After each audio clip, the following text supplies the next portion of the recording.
Underworld को लेकर कई सवाल सबके जहन में होता है। बचपन से ही दोस्तों, रिश्तेदारों के बीच अंडरवर्ल्ड से संबंधित डॉन्स की कहानियां हमने सुनी हैं। दाऊद इब्राहिम से लेकर छोटा राजन तक न जाने हमने कितने डॉन्स की कहानियां सुनी। वो लोग कैसे दिखते हैं, डॉन कैसे बने, कितनी संपत्ति है, वगैरह वगैरह। तो अंडरवर्ल्ड में टॉप नामों में शुमार छोटा राजन की ताजी तस्वीर सामने आई है। ये है छोटा राजन और ये तस्वीर भी 3 साल पुरानी है। 2021 में कोरोना के समय जब बिहार के बाहुबली नेता शहाबुद्दीन की मौत हुई, उसके बाद कोरोना से मौत की खबर छोटा राजन पर भी पड़ने लगी और ये कहा जाने लगा कि छोटा राजन की कोरोना से मौत हो गई है। लेकिन अब इस तस्वीर के सामने आने के बाद छोटा राजन की मौत की खबर गलत साबित हुई।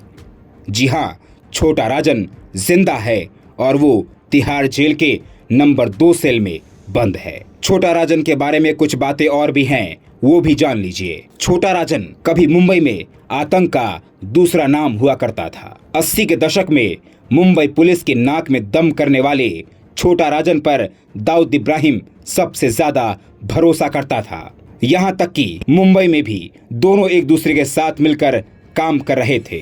छोटा राजन का असली नाम राजेंद्र सदाशिव निखलजे है। मुंबई के चैंबूर की तिलक नगर बस्ती में पैदा हुआ और वहीं पला बढ़ा।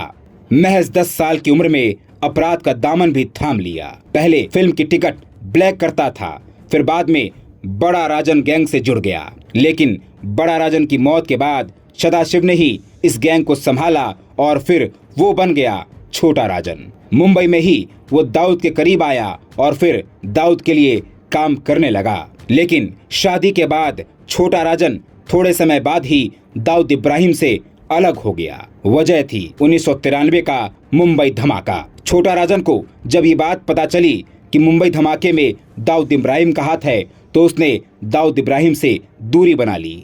दाऊद और छोटा राजन की दुश्मनी के किस्से काफी सालों तक चर्चा में रहे। यहाँ तक कि छोटा राजन पर दाऊद ने कई बार जानलेवा हमला भी करवाया, लेकिन छोटा राजन हर बार बचता रहा। कहते हैं छोटा राजन बाद में मुंबई छोड़कर मलेशिया चला गया। मलेशिया में वो होटल, क्लब, पब चलाता था। थाईलैंड में भी छोटा राजन ने अपना पांव पसारा। सालों तक वो विदेश में रहकर काम कर रहा था। बहरहाल छोटा राजन जिंदा है और तिहाड़ जेल में बंद है। ऐसे ही खबरों के लिए देखते रहिए पंजाबकेसरी.com।